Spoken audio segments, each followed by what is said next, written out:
Students, आज हम किसी भी वाक्य का हिंदी से अंग्रेजी में अनुवाद करने के लिए, ट्रांसलेट करने के लिए क्या आवश्यक बातें हैं, क्या सामान्य चीजें हैं, प्रारंभ में किन चीजों पर ध्यान देना चाहिए, क्यों हमसे गलती हो जाती है, कैसे हम ट्रांसलेशन नहीं बना पाते हैं, इसको सीखने का प्रयास करें कि गूढ़ रहस्य उसका क्या है। यह सबके लिए उपयोगी है, छोटे बच्चे भी, बड़े बच्चे भी। इसीलिए हेडिंग पर आज translation from Hindi to English, यानी अंग्रेजी हिंदी से अंग्रेजी में अनुवाद पार्ट 1। यहाँ अभी हम किसी टेंस की बात नहीं कर रहे हैं, किसी टेक्निकल ट्रांसलेशन की भी बात नहीं कर रहे हैं, वो बाद में देखा जाएगा। पहले वाक्य कोई भी हो, पहले नंबर पर क्या लिखेंगे, दूसरे नंबर पर क्या लिखेंगे, तीसरे नंबर पर क्या लिखेंगे, यह समझना है। हम लोग की गलती यह है कि हम लोग यह समझते हैं कि हिंदी और अंग्रेजी एक जगह रख करके उसका व्याकरण लिखा है। ऐसा कुछ नहीं है। हिंदी अलग भाषा है, अंग्रेजी अलग भाषा है। हम शब्दों के अनुवाद के चक्कर में रहेंगे तो अनुवाद नहीं बन पाएगा। वाक्य जो दिया है उसका मतलब क्या है, अर्थ क्या है, उसका अनुवाद किया जाता है, न कि शब्दों के पीछे भागा जाता है। जस्ट लाइक आप ये समझो कि मेन रोड अगर बंद है, आप साइकिल से जा रहे हो, हड़ताल हो गया, जिस रास्ते से मेन रोड जाते हो हड़ताल, तो बैठ तो जाओगे, बाईपास ढूंढते हो, अगल बगल से भागते हो, घर चले जाते हो। उसी प्रकार से हिंदी से अंग्रेजी में बनाने के कुछ नियम है। सेंटेंस अगर कॉम्प्लेक्स में दिया है तो भाग जाइए सिंपल में, बाईपास पकड़ लीजिए। सिंपल में दिया है, नहीं पकड़ पा रहे हैं तो दूसरे जगह चले जाइए। किसी शब्द का मतलब सीधे नहीं समझ पा रहे हैं, नहीं मिल रहा है, तो उसके लिए क्या अर्थ बदल दीजिए। जैसे मान लीजिए हमने आपसे कहा, उसने मेरे ऊपर एहसान किया, ढूंढते रहिए एहसान की अंग्रेजी डिक्शनरी, हिंदी इंग्लिश में तो नहीं मिलना, इसलिए एहसान उर्दू शब्द है। तो जो हिंदी दी जाती है उसमें उर्दू के शब्द भी मिक्स, कुछ और भाषाओं के शब्द मिक्स है। और जब हिंदी अंग्रेजी या अंग्रेजी हिंदी से डिक्शनरी में ढूंढेंगे तो एहसान का मतलब क्या है, सहायता करना। उसने मेरी सहायता न की तो हेल्प लिखे। अब उस एहसान के पीछे हम पढ़े ना शब्द का, तब तो अनुवाद नहीं बनेगा। क्लियर।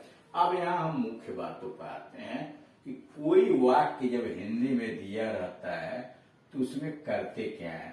हमारी परेशानी यह है कि जब हमको कुछ नहीं समझ में आता तो बच्चे क्या करते हैं, जैसे हिंदी यह दी गई है उसकी अंग्रेजी लिख देते हैं। शब्दों की अंग्रेजी कोने में तो कार्नर लिख देंगे, बैठक का कुछ सीट लिख देंगे, और एक का ए लिख देंगे, बॉय लिख देंगे, और कुछ वी टू डेली, जो समझ में।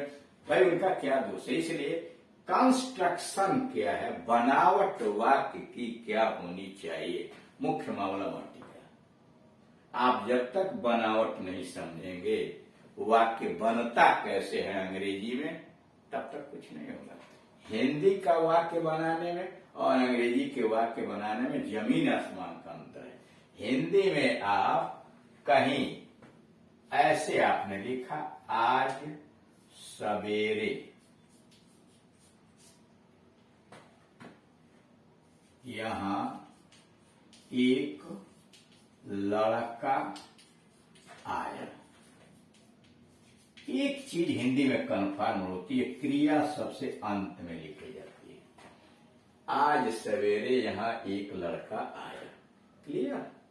अब जरा इसी वाक्य को देखिए, एक लड़का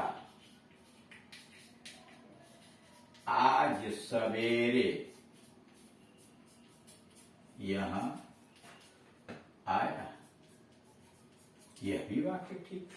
अब क्या हो गया, एक लड़का, यानी सब्जेक्ट तो एक लड़का है, पहले बीच में था, अब यहां आ गया। फिर हम तीसरा वाक्य लिख देंगे, आज सवेरे यहां पहले कर देंगे, नहीं, एक लड़का यहां आज सवेरे है, मतलब आज सवेरे यहां और एक लड़का, इन तीनों का आप आपस में स्थान परिवर्तन कर देना, तभी हिंदी सही। समझ रहे हैं हम क्या कर रहे हैं?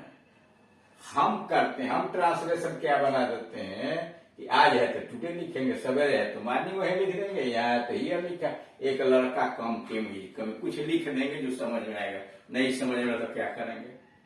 तो आप जरा यहाँ देखिए, हिंदी तो उलट पुलट गई, क्रिया अंत में आती है, लेकिन अंग्रेजी में ऐसा नहीं चलेगा। अंग्रेजी का एक हार्ड फास्ट रूल है सामान्य स्तर में जो यहाँ दिया गया कि जब हिंदी से आप अंग्रेजी बनाए तो सबसे पहले क्या लिखें? सब्जेक्ट लिखें।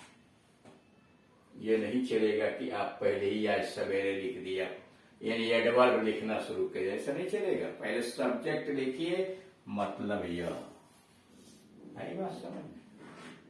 उसके बाद उस सब्जेक्ट के विषय में जो बात कही गई है, अब बात क्या यहाँ कही गई? पहले आप कहेंगे एक लड़का, तब आप उसके बाद कहिए आज सवेरे यहाँ आया। अब ये थोड़ी कि आज सवेरे यहाँ एक लड़का आया, नहीं, अंग्रेजी में नहीं चलेगा। अंग्रेजी में आप सबसे पहले सब्जेक्ट यानी कर्ता लिखेंगे, ठीक। यानी कोई सेंटेंस बनाने के लिए पहले सब्जेक्ट लिख लीजिए, कर्ता लिख दीजिए, आगे लिखा उद्देश्य यानी कर्ता, और तब उसके विषय में विधेय यानी जो बातें कही गई हैं वो आप उसका अंग्रेजी बनाइए, ठीक। अब आइए सब्जेक्ट। यहाँ आज हम मुख्य रूप से सब्जेक्ट की चर्चा कर रहे हैं, इसलिए कि प्रेडिकेट पार्ट के नमूने तो बहुत सारे होंगे, एक तरह का नहीं होगा। यहाँ सब्जेक्ट और ऑब्जेक्ट के स्थान पर जो शब्द आता है या शब्द समूह आता है, यानी जो नाउन से संबंधित बड़े बड़े फ्रेजेज आते हैं, वाक्यांश आते हैं, उनको आप कैसे लिखेंगे? अब यहां देखिए, सब्जेक्ट इतना बड़ा हो सकता है, यानी सब्जेक्ट बढ़ा दिया तो सबसे पहले डिटरमाइनर होता है उसमें अंग्रेजी में, उसके बाद एडजेक्टिव लिखते हैं, फिर हेडवर्ड यानी नाउन लिखते हैं, और तब एडजेक्टिव फ्रेज। समझने के लिए आपके नीचे हमने हिंदी लिख दी, यानी कर्ता में सबसे पहले संकेतक आएगा। यह संकेतक होता क्या है? यह भी एक प्रकार का एडजेक्टिव है, क्वालिफायर है, जो नाउन की विशेषता बताता है इस मुख्य शब्द की।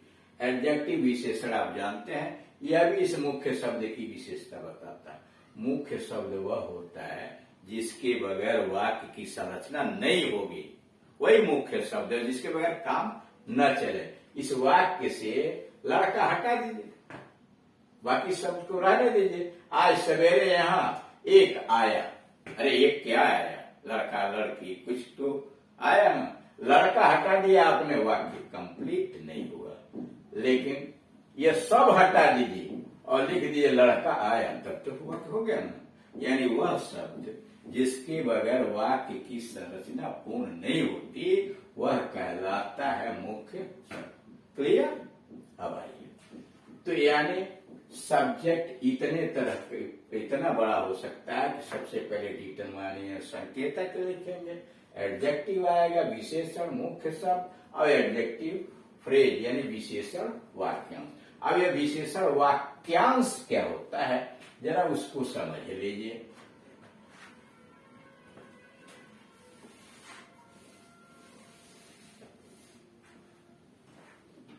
हमने एक मुख्य शब्द लिखा आदमी, ठीक, क्लियर? यहां क्रिया लिख दिया आया, एक वाक्य बना आदमी आया। फिर हमने लिखा एक आदमी आया। अब इसमें हुआ क्या? यह मुख्य शब्द हुआ और यह रहा उसका क्वालिफायर, लिमिट कर रहा है, एक आदमी। थोड़ा और बढ़ाया हमने,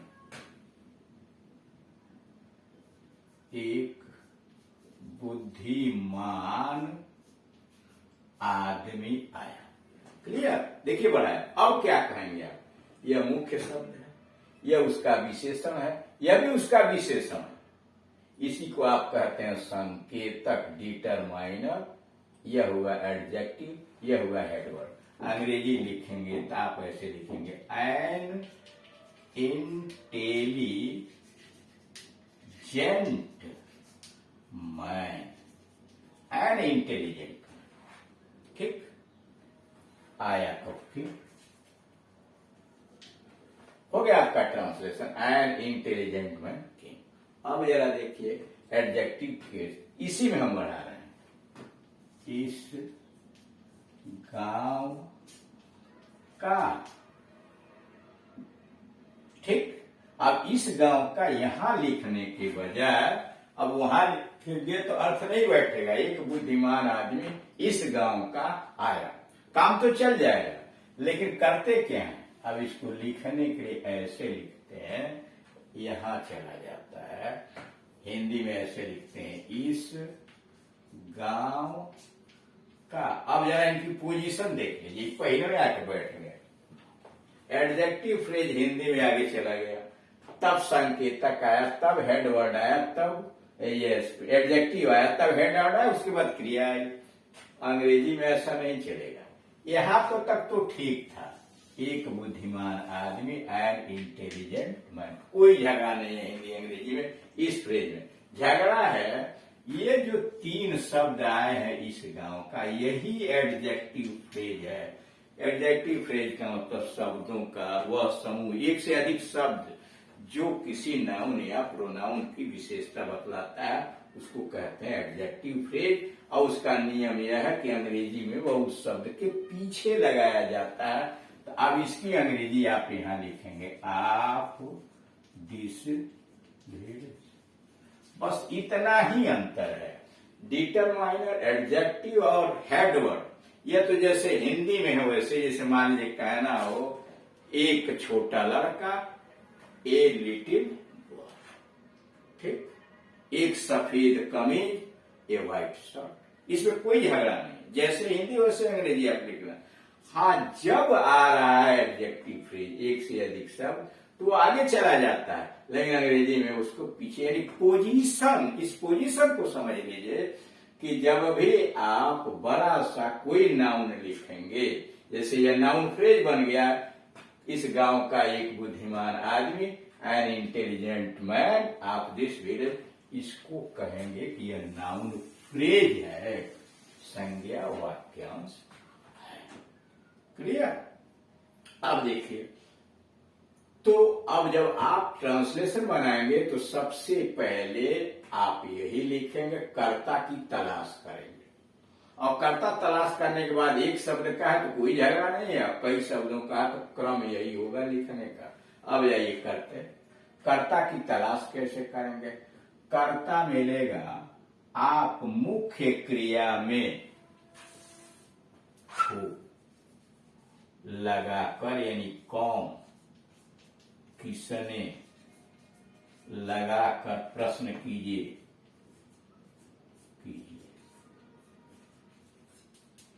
जो उत्तर मिलेगा वही कर्ता होगा, मतलब। और एक वाट लगाकर प्रश्न कीजिए, क्या, सजीव चीजों के लिए हु से, कौन किसने से, और निर्जीव चीजों के लिए क्या। जैसे मान लीजिए हमको कहना है घर बहुत बड़ा है, तो कौन बहुत बड़ा आप नहीं कहेंगे, आप कहेंगे क्या बहुत बड़ा है, तो उत्तर मिलेगा घर। और यहाँ राम जाता है, तो कौन जाता है, तो राम। यानी आप सबसे पहले जब बड़ा वाक्य दिया गया हो तो उसमें तलाशिए कि सब्जेक्ट है कौन, कौन सी हिंदी है, और सब्जेक्ट है तो एक शब्द का है तो कोई झगड़ा नहीं, कई शब्दों का समूह है तो ध्यान रखिए, इस तरह से आप लिखिए, यानी इस क्रम में लिखिए। जैसे कि हम आगे बढ़ रहे हैं, राम जाता है, कुछ नहीं जानते हैं तो जैसे है वैसे ही आपने लिख दिया, राम, और गो का मतलब जाना, प्रेजेंट इंडिफिनिट टेंस है तो ईएस लगा दिया, राम गोज। अब ये टेंस वगैरह बाद में हम लोग देखेंगे, फिलहाल अब यही समझिए, कंस्ट्रक्शन सोचिए, बनावट देखिए। तो जैसे राम जाता है, राम गोज, एक शब्द का ये सब्जेक्ट था, कोई झगड़ा नहीं। अब यहाँ देखिए दो शब्द हमने किया, एक लड़का खेलता है, एक हुआ एक लड़का, जैसे हिंदी वैसे प्लेस खेलता है। क्लियर? एक मोटा लड़का दौड़ता है, तीन शब्द का हो, कौन दौड़ता है, एक मोटा लड़का, तीन शब्दों से मिलकर सब्जेक्ट बना है, ए फैट मैन रन्स। यहां तक भी कोई परेशानी नहीं है, जैसे हिंदी एक ए लिखा, मोटा का फैट लिखा, सॉरी, यहाँ हमने गलत लिख दिया बॉय। ए फैट बॉय रन्स, दौड़ता है। अब यहाँ देखिए, इस गांव का एक छोटा लड़का, बढ़ाया हमने, इस गांव का एक छोटा लड़का रोज स्कूल जाता है। जैसे यहाँ लिखा था ना, बुद्धिमान आदमी थे, एक छोटा लड़का, और इस गांव का पीछे गया। तो देखिए पहले लिखा ए लिटिल बॉय, एक छोटा लड़का। अब सब्जेक्ट क्या हुआ? सब्जेक्ट यहां से लेकर के यहां तक हुआ, इसकी अंग्रेजी लिख लेंगे, तब दूसरे नंबर पर आप क्रिया लिखेंगे। ठीक, कर्ता लिख लेंगे, सब्जेक्ट लिख लेंगे, तो उसके तत्काल बाद अंग्रेजी में क्रिया आती है, जबकि हिंदी में लास्ट में आती है। उसकी बाकी चीजें देखेंगे, यानी कर्ता लिखे तो क्रिया लिखे, बाकी चीजों को बाद में देखा जाएगा। तो यहाँ आप देख रहे हैं, a little boy of this village goes to school daily. अब किया क्या हमने? ए लिटिल बॉय लिखा, और इस गांव की अंग्रेजी पीछे ले जाकर लिखा ऑफ दिस विलेज। अब यहाँ आइए, कोने में बैठा हुआ एक लड़का रोज रोता है। कौन रोता है? तो कोने में बैठा हुआ एक लड़का। यह रहा सब्जेक्ट आपका। अब जब नहीं समझेंगे आप, तो बस लिखना शुरू कर देंगे कार्नर सीटिंग ए बॉय, तो गलती तो होगी। समझिए इसको कैसे। पहले आप संकेतक ढूंढिए, एक लड़का, देख रहे हैं ना यहाँ आया संकेतक, एडजेक्टिव इसमें हाई नहीं है, केवल क्वालिफायर है और हेडर। अब नहीं है तो जबरदस्ती नहीं लिखेंगे, हमने जानबूझकर यहाँ छोटा मोटा कुछ नहीं लिखा कि आ ए बॉय। अब यह क्या? कोने में बैठा हुआ, ये एक ऐसा फ्रेज है, शब्दों का समूह है, जो इसी लड़के की विशेषता बता रहा है। तो जब कई शब्द हैं तो उसके पीछे रखेंगे, इसीलिए लिखा ए बॉय, एक लड़का। और कोने में बैठा हुआ, सीटिंग इन द कंप्लीट आपका सब्जेक्ट हो गया, कोने में बैठा हुआ एक लड़का। अब बाकी क्रिया लिख दिया विच, और अदर वर्ड्स जो है बाद में लिख दिया, यानी सब्जेक्ट के बाद आपने वर्ब लिखा, फाइनाइट वर्ब आया, और ऑब्जेक्ट कंप्लीमेंट अदर वर्ड्स की बात हम बाद में करेंगे। पहले यहां तक तो सही हो, एक ही बार सब खाने के चक्कर में पड़ेगा, सब गड़बड़ हो जाएगा। सफेद कमीज पहने हुए कुछ वयस्क लोग रोज टहलते हैं। सम एडल्ट पीपुल, कुछ वयस्क लोग। ठीक, यहां तक तो कोई झगड़ा नहीं। कुछ वयस्क लोग, सम एडल्ट पीपुल। क्या किए हुए? सफेद कमीज पहने हुए, यही है आपका एडजेक्टिव फ्रेज, विशेषण वाक्य। जस्ट उसके पीछे जाएगा, वियरिंग व्हाइट शर्ट। अब यहां से लेकर यहां तक सब्जेक्ट हुआ। पहले सब्जेक्ट की अंग्रेजी आप लिख लेंगे, तब लिखेंगे क्रिया वाक, टहलते हैं। तो आपने क्या लिखा? Some adult people wearing white shirt walk daily. अब उसके पीछे लिख दिया, समझ रहे हैं? अब उसमें देख रहे हैं कि यानी सबसे पहले आप सब्जेक्ट लिख लीजिए, नीचे हमने प्रेडिकेट पार्ट को दिया दूसरे के लिए, केवल जानकारी के लिए, इसलिए कि एक ही वीडियो में सब नहीं हो पाएगा। अभी आप सब्जेक्ट के चक्कर में पड़िए कि सब्जेक्ट को कैसे तलाशेंगे, कैसे लिखेंगे। प्रेडिकेट में यानी कर्ता आपने लिख लिया, तो अगर सहायक क्रिया दी गई है तो पहले सहायक क्रिया लिखिए, फाइनाइट वर्ब यानी मुख्य क्रिया लिखिए टेंस के अनुसार। उसके बाद ऑब्जेक्ट लिखिए, इसकी चर्चा होगी जब प्रेडिकेट पर हम आएंगे। फिर कॉम्प्लीमेंट हो तो कॉम्प्लीमेंट लिखे, और अदर वर्ड्स हो, अगर दूसरे शब्द हैं तो उनकी अंग्रेजी लिखे, नहीं है तो कोई बात। अदर वर्ड्स में भी बहुत शब्द आएंगे, बहुत सारे शब्द कौन आएंगे? एडवर्ब आएंगे, मतलब एडवर्ब ऑफ प्लेस होगा, टाइम होगा, काज होगा, पर्पज होगा, क्या क्या होगा वो बात की बात देखेंगे।